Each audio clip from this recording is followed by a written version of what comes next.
continuación dialogaremos un tema muy importante, el síndrome aórtico agudo, un tema que cobra relevancia debido a sus múltiples retos diagnósticos, principalmente en las primeras 24 horas, donde se puede sobreponer a otros diagnósticos diferenciales como el síndrome coronario agudo.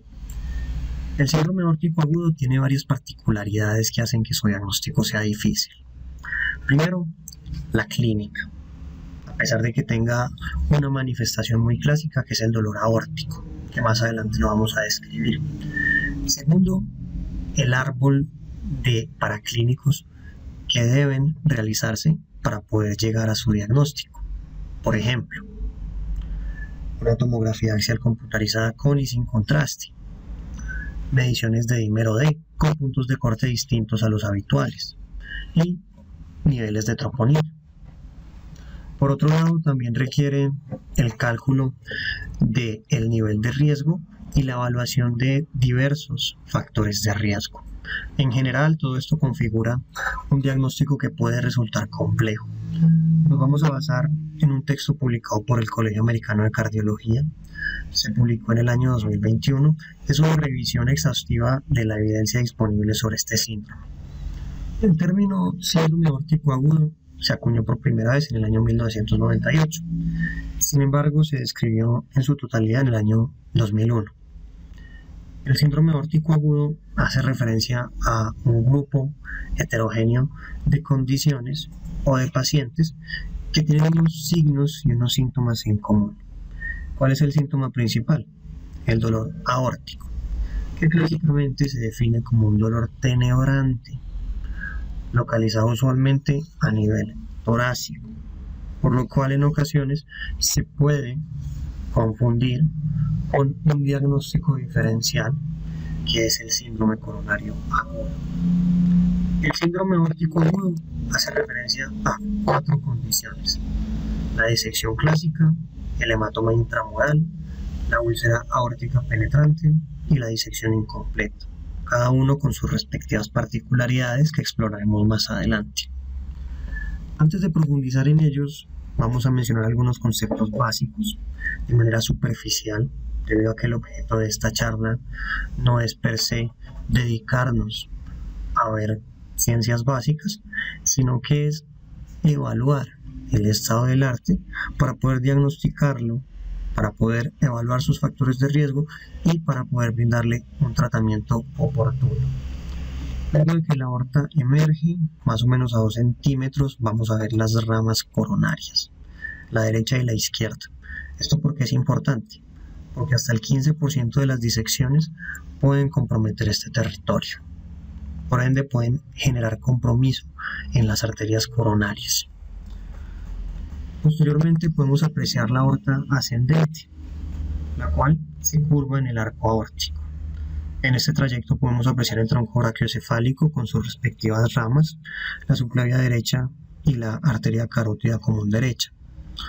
El arco aórtico, antes de configurarse en la aorta descendente, va a dar otras 2 ramas, que son la arteria carótida común izquierda y la arteria subclavia izquierda.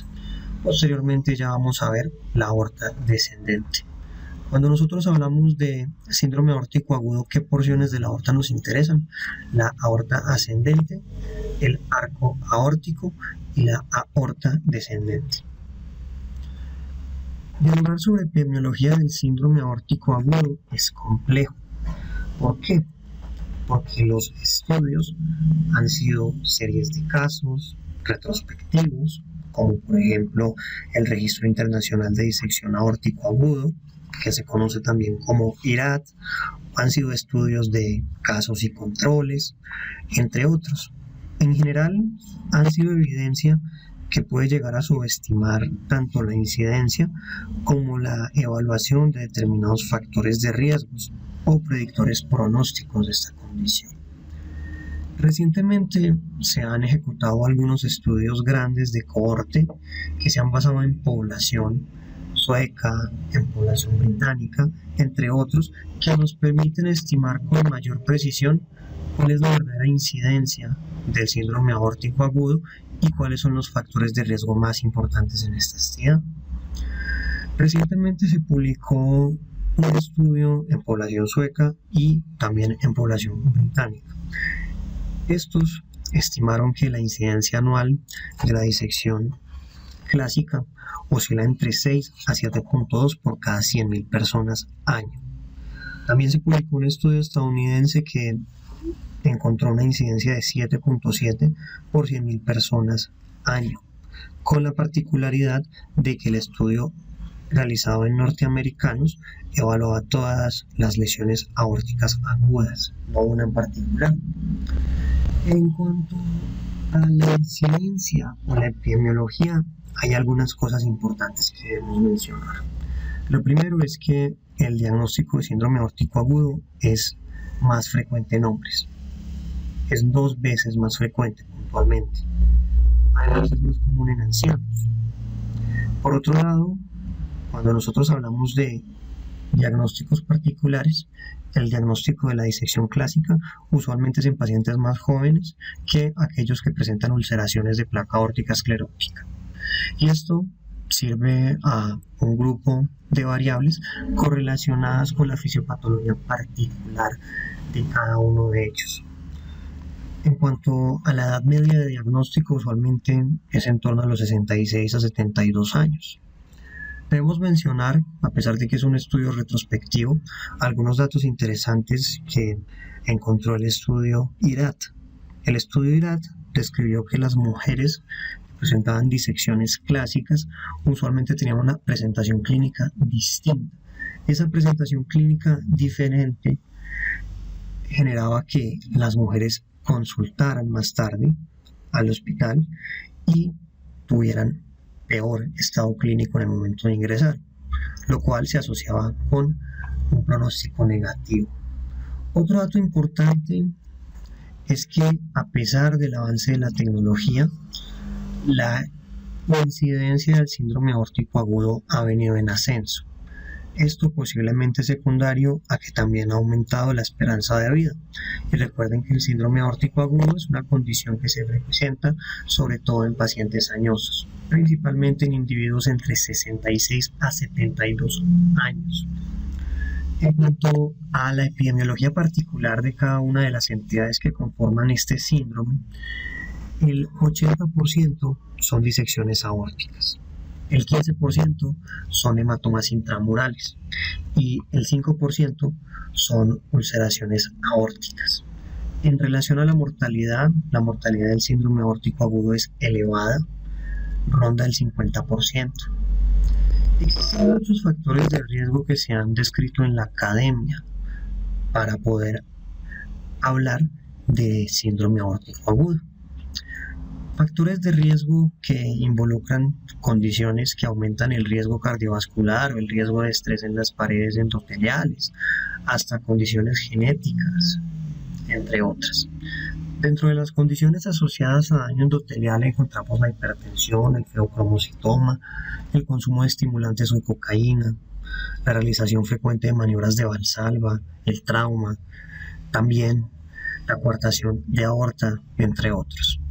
Entre las condiciones asociadas con anormalidades genéticas encontramos aquellas condiciones que generan afectaciones en el tejido conjuntivo o en el tejido conectivo, como el síndrome de Marfan, el síndrome de Ehlers-Danlos, también el síndrome de Turner, el síndrome de Loeys-Dietz o el antecedente familiar de casos de aneurismas aórticos torácicos o de disecciones aórticas previas. ¿Por qué?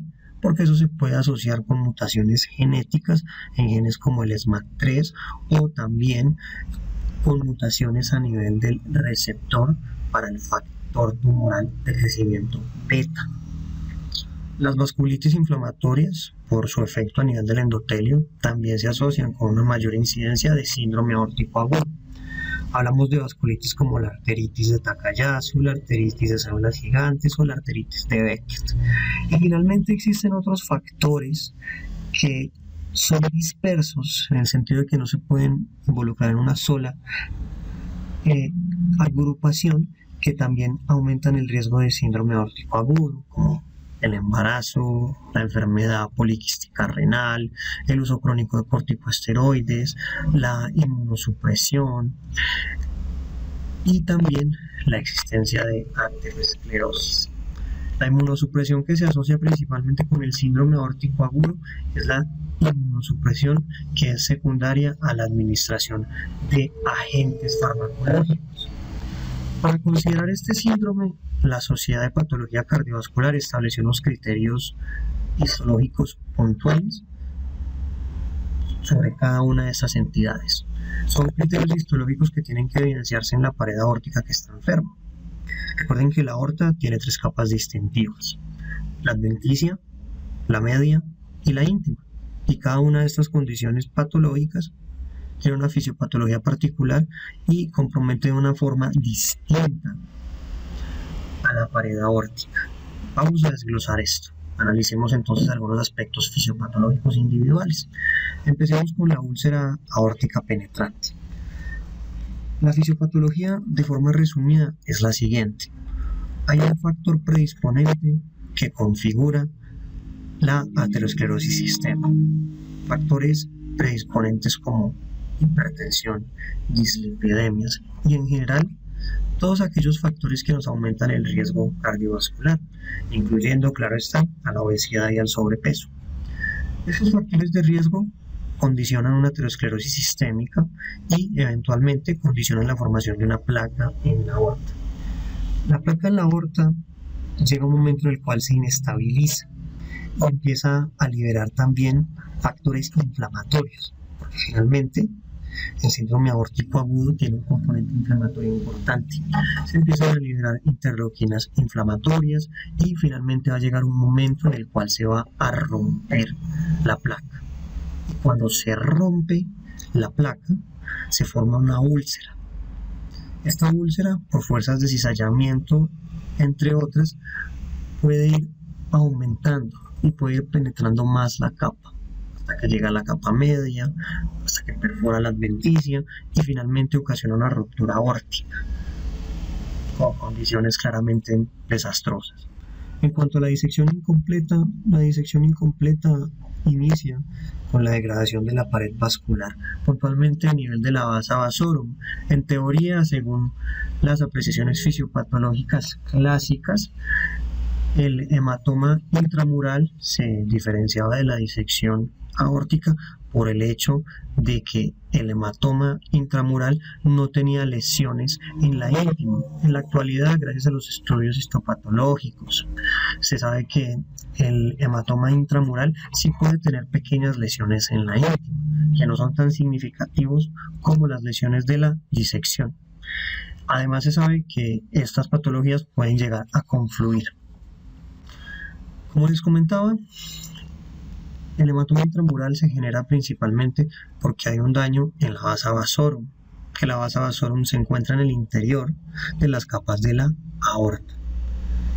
Posteriormente, empieza a ocurrir un sangrado a nivel de la media, pero ese sangrado se contiene en un hematoma. Puede llegar un momento en el cual la íntima se desgarra, pero no llegan a existir alteraciones en la túnica media. Entonces, ¿qué va a pasar con el contenido hemático? El contenido hemático va a migrar hacia la adventicia y va a quedar contenido. Algo súper importante sobre los síndromes aórticos es que los síndromes aórticos agudos se deben clasificar. Y hay varias clasificaciones. Las principales son la clasificación de Stanford, pero también está la clasificación de Becker y está la clasificación de Svensson, que la vemos acá. La clasificación de Stanford es muy sencilla. Hablamos de síndromes aórticos agudos tipo A, cuando lo que se compromete es la aorta ascendente. Hablamos de síndromes aórticos agudos tipo B, cuando lo que se compromete es la aorta descendente. Se puede comprometer también el arco aórtico, pero hay un compromiso de la aorta descendente. Y hablamos de síndromes aórticos agudos no B, no A, que tienen una incidencia muy escasa y son poco comunes, por lo cual en ocasiones incluso en algunas tablas que se encuentran dentro de revistas indexadas que tratan el síndrome aórtico agudo no se encuentra. Pero hay otra clasificación o hay otra variante dentro de la clasificación de Stanford, que es el síndrome aórtico agudo no A, no B, que es aquel que compromete exclusivamente el arco aórtico.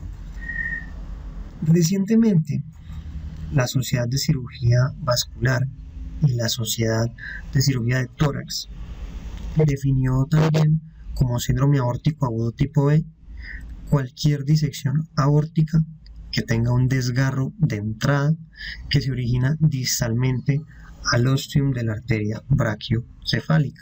La habíamos mostrado hace un momento.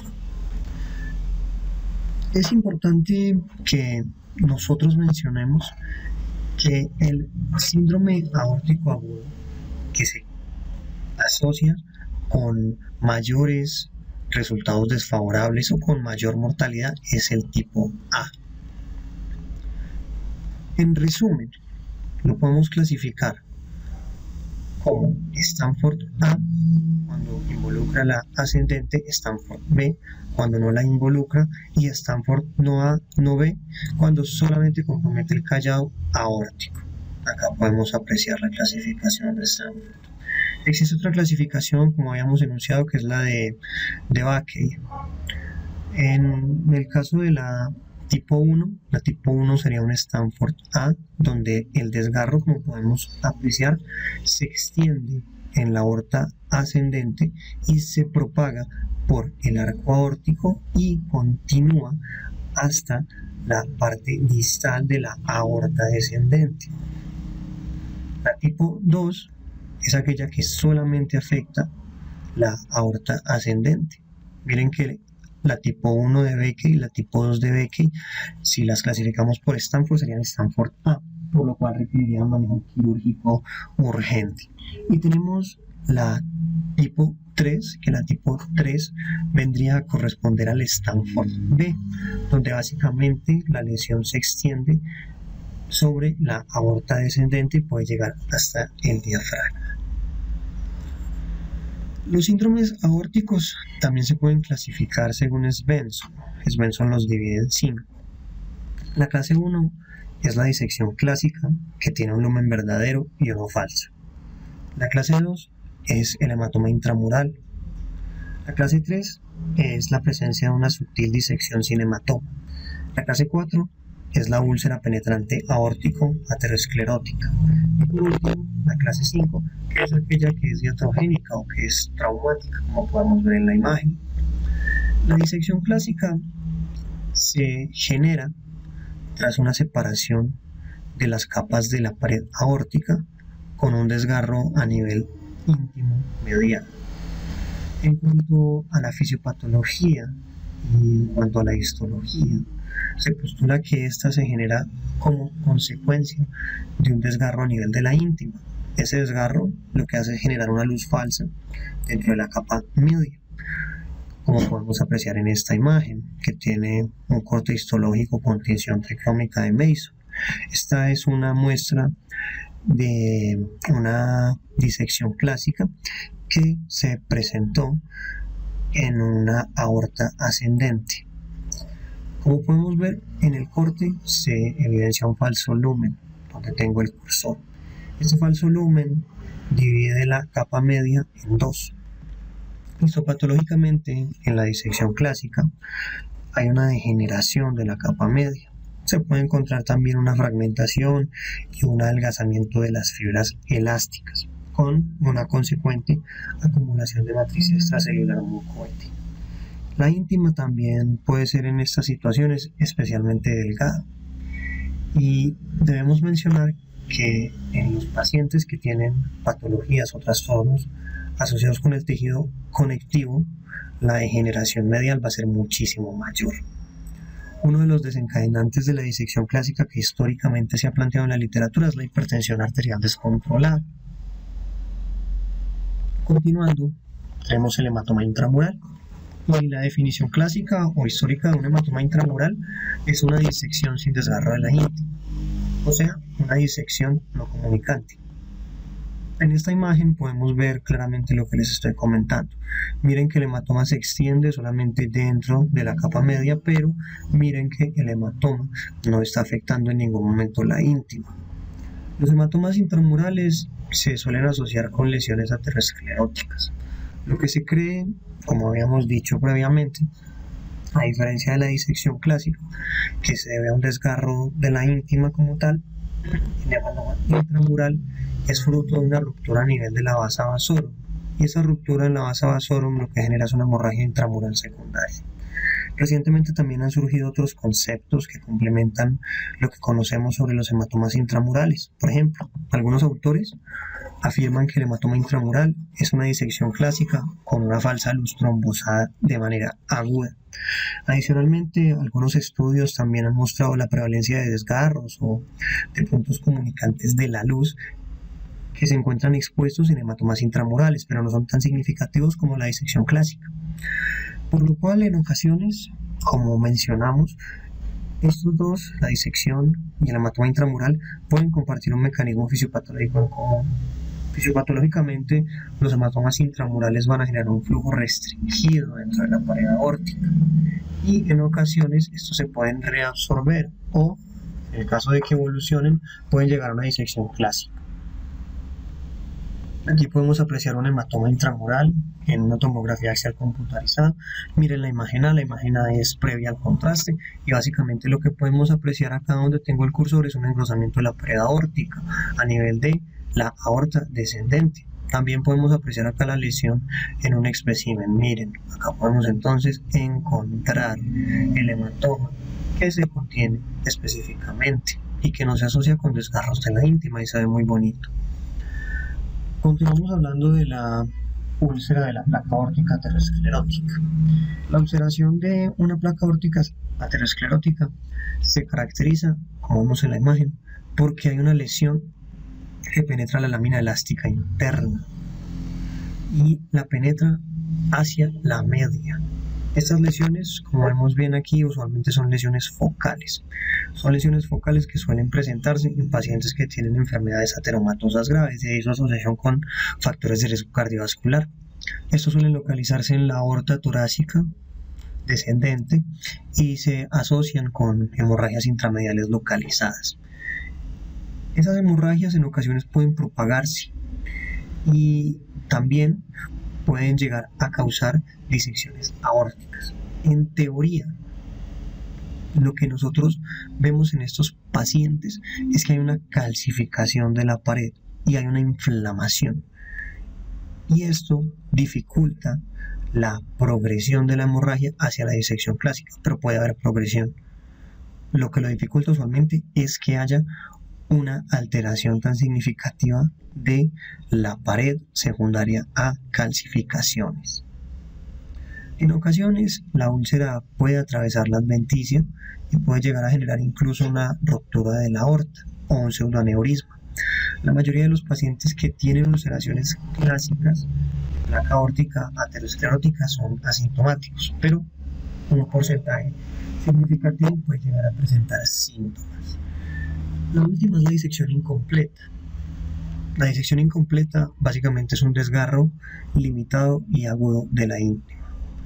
Murray y Edwards describieron la disección incompleta en el año 1973. Este término se refiere básicamente a casos de síndrome aórtico agudo en los cuales se lacera la íntima y la media subyacente, pero no hay un hematoma intramedial significativo. Bien, ¿y qué caracteriza a los síndromes aórticos agudos? ¿Por qué son especialmente peligrosos? Básicamente porque pueden aparecer varios de manera simultánea en varios segmentos y también porque cualquiera de estas 4 condiciones patológicas agudas pueden progresar a una ruptura aguda, a una ruptura del vaso, especialmente durante la primera semana luego de que ocurre la lesión. Según recomendaciones del Colegio Americano de Cardiología, el tratamiento del síndrome aórtico agudo debería centralizarse en centros conocidos como centros de aorta. Esos son centros quirúrgicos donde hay cirujanos que tienen experiencia en el manejo de estos problemas. ¿El objetivo de esto cuál es? Reducir la mortalidad, que no hayan reintervenciones y que se mejoren los resultados a largo plazo. Con la finalidad de que el diagnóstico sea rápido y oportuno, los autores de este documento también recomiendan que se establezcan códigos aortas. El código aorta en teoría debería estar disponible en cualquier momento y debería poder activarse, incluso desde los hospitales pequeños. El objetivo de todas estas medidas y de todos estos comportamientos, por decirlo así, es que el paciente tenga un tratamiento ideal, de manera oportuna. Además que los equipos que manejen a los pacientes, que se conocen como equipo aorta, en ocasiones tienen que ser equipos multidisciplinarios.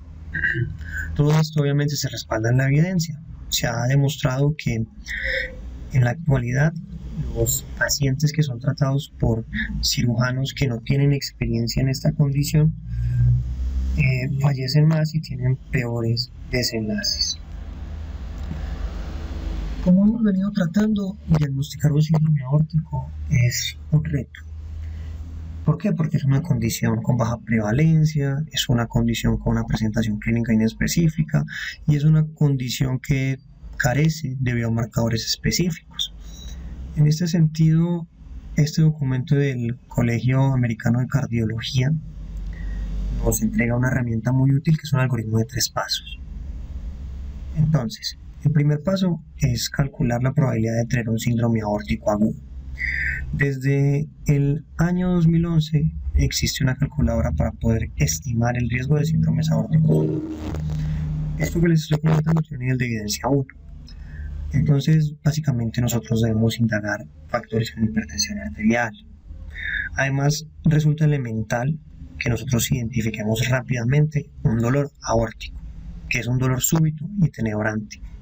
¿Por qué? Porque la existencia de esto aumenta significativamente la probabilidad de que el paciente tenga efectivamente este síndrome.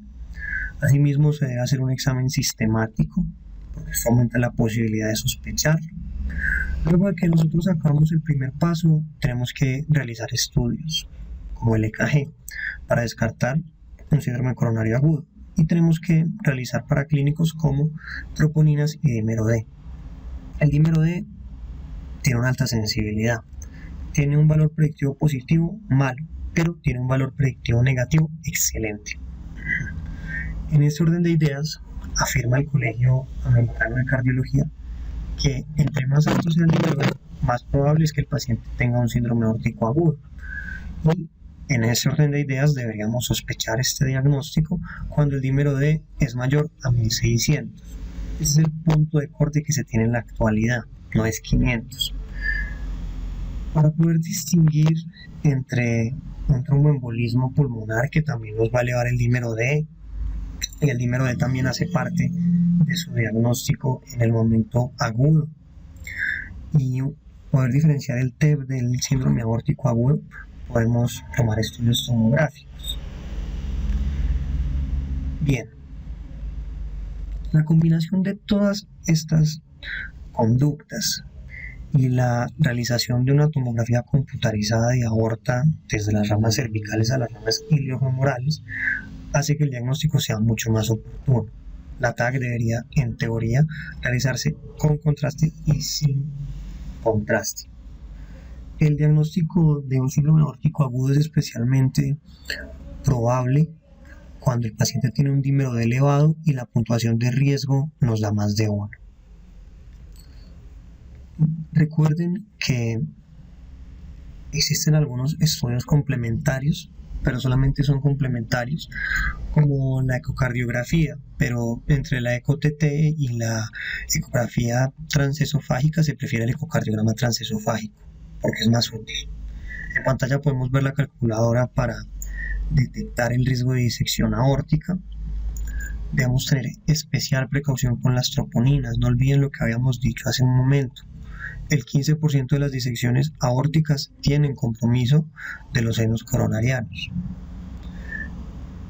La validez del dímero D se fundamenta en el estudio que vemos en pantalla. que es un estudio multicéntrico prospectivo que se conoce como el estudio ADVICE. En pantalla también podemos apreciar los hallazgos relevantes para el diagnóstico de este síndrome, por ejemplo, compromiso de la aorta ascendente, la presencia de desgarro, la presencia de derrame pericárdico grave o de signos de taponamiento, la existencia de insuficiencia aórtica significativa o de signos de ruptura aórtica, al igual que también podemos encontrar en algunos pacientes la isquemia de sitios diana, y eso también puede ser muy útil. A la hora de nosotros encontrarnos un hematoma intramural tipo A, se recomienda también que nosotros evaluemos signos sugestivos de mal pronóstico. ¿Cuáles son esos signos sugestivos de mal pronóstico? Que nosotros encontremos un diámetro aórtico mayor de 50 milímetros, que el paciente tenga un aumento rápido del diámetro aórtico, que el grosor del hematoma sea mayor de 11, que tenga derrame pericárdico moderado a grave, que tenga taponamiento cardíaco, que tenga un derrame pleural importante, que tenga un hematoma periaórtico, o que tenga signos de ruptura inminente, que tenga una regurgitación aórtica significativa, que tenga inestabilidad hemodinámica, o que el paciente tenga un síndrome de mala perfusión. El artículo presentado nos otorga algunas recomendaciones para evitar interpretaciones erradas en los imagenológicos. Vamos a desglosar esto. Cuando nosotros tomamos un imagenológico y el desgarro de entrada es pequeño y el desgarro de salida no existe o se encuentra sellado, puede producirse rápidamente una trombosis de la luz falsa, y en las imágenes de la tomografía vamos a ver hallazgos similares a los de un hematoma intramural. Sin embargo, si esto se combina con la imagen de la tomografía axial computarizada en planos axiales y sagitales, vamos a ver que una alteración focal del contorno de la íntima nos va a poder indicar la existencia de un desgarro secundario a una disección, que en este contexto, en el contexto de una disección, estaríamos hablando que es una disección con la existencia de un trombo. Recuerden que el hematoma intramural no tiene desgarros de entrada aparente en la TAC. En esta imagen vemos una disección clásica con una falsa luz que se trombosó de manera aguda. En la parte de arriba vemos un engrosamiento del arco aórtico en media luna a nivel de la pared de la aorta ascendente y también de la aorta descendente, que esto podría ser compatible con un hematoma intramural, podría asemejarse a un hematoma intramural. Y en la imagen C vamos a ver una discreta ruptura de la íntima, donde está la flecha o donde está el cursor. Continuamos viendo otro patrón imagenológico del cual tenemos que tener cuidado.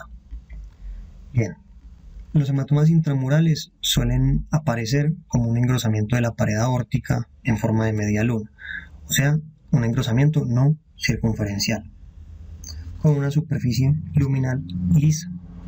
En este orden de ideas, se puede apreciar un contorno de la pared aórtica hiperatenuado en las imágenes de la TAC sin contraste. Ahora, con poca frecuencia, los pacientes con aortitis o con algún proceso inflamatorio pueden simular en los imagenológicos un síndrome aórtico agudo. En el caso de que el engrosamiento de la pared arterial sea circunferencial,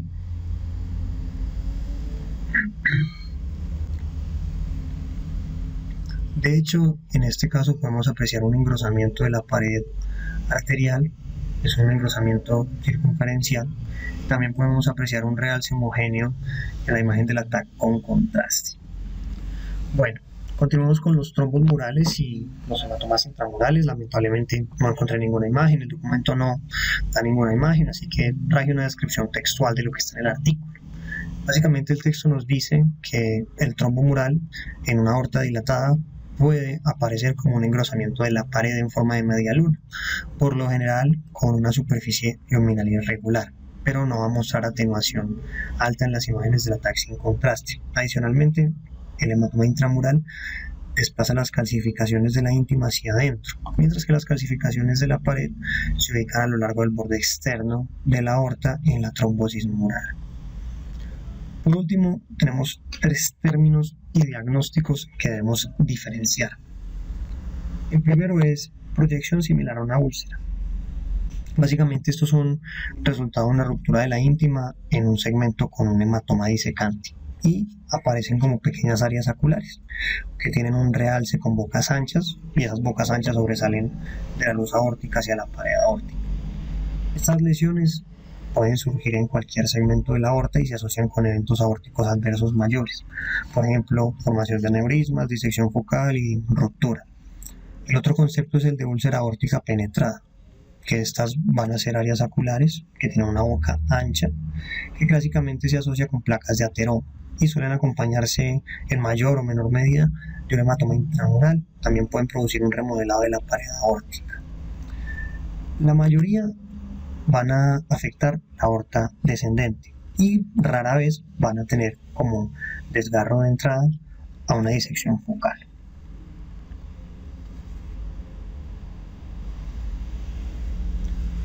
Por último están las piscinas de sangre intramural.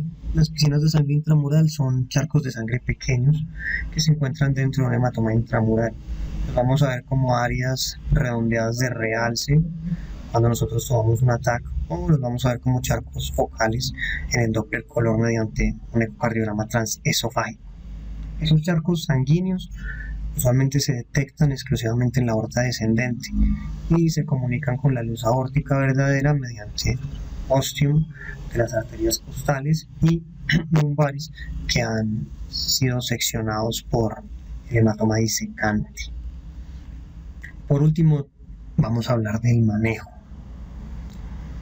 En la fase hiperaguda, o sea, las primeras 24 horas, estos pacientes tienen que ser monitorizados en una unidad de cuidados intensivos. Debemos intentar controlar la presión arterial con un objeto de 100 a 120 milímetros de mercurio. Eso es lo que dice el Colegio Americano de Cardiología. Otros autores hablan de metas sistólicas de 80 a 100 milímetros de mercurio. También tenemos que controlar la frecuencia cardíaca, que debe encontrarse en torno a 60. Y también se puede considerar la pseudoanalgesia. Los betabloqueadores deben utilizarse junto con la terapia antihipertensiva para poder controlar la frecuencia y la presión. En los pacientes que tengan una disección clásica se debe considerar la reparación quirúrgica abierta de emergencia, pero la técnica va a depender del segmento aórtico afectado y también del estado del paciente. En la mayoría de los casos se logra mediante el reemplazo de la aorta ascendente y el hemiarco, y también mediante la resuspensión de la válvula aórtica. Si la raíz aórtica está involucrada o hay enfermedades del tejido conectivo asociado, lo que recomienda el Colegio Americano de Cardiología es el reemplazo de la raíz con un injerto valvular compuesto, sea mecánico o sea biológico. ¿Para qué? Para poder reemplazar la válvula aórtica, la raíz aórtica y la aorta ascendente.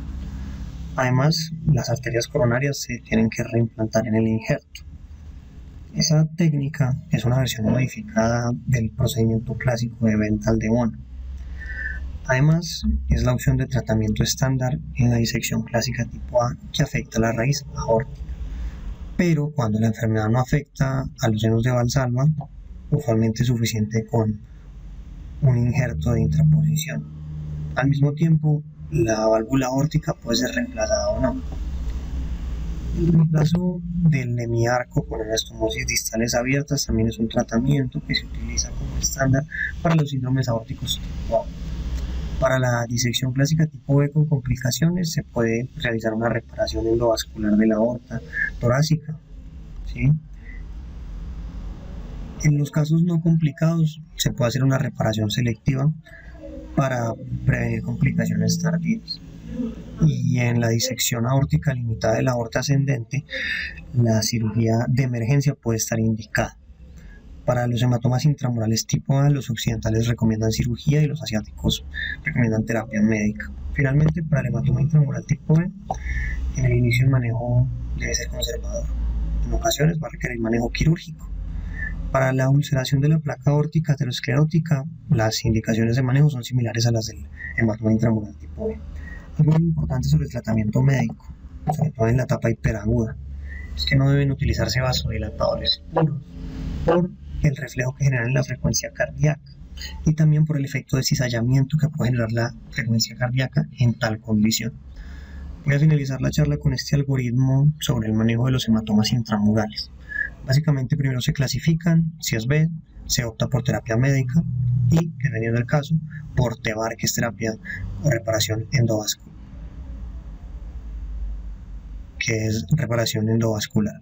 Si es A, se tienen que determinar los signos de alto riesgo y si hay inestabilidad hemodinámica o si la aorta es mayor a 50 o si hay una proyección similar a una úlcera, se procede a cirugía urgente. Estudios a mencionar. El estudio INSTANT. El estudio INSTANT es un estudio importante en torno al manejo de los pacientes. Básicamente mostró que el TEVAR en los pacientes con lesiones tipo B no complicadas no lograba mejoría en la supervivencia en los 2 años. Y en cuanto a estudios relacionados con el manejo, es interesante el estudio RESA, el Registro Español de Síndrome Aórtico, que se publicó recientemente. El estudio RESA se puso en marcha en el año 2005 para poder identificar las características del síndrome aórtico agudo en España. El objetivo del estudio era analizar las diferencias en el manejo y la mortalidad.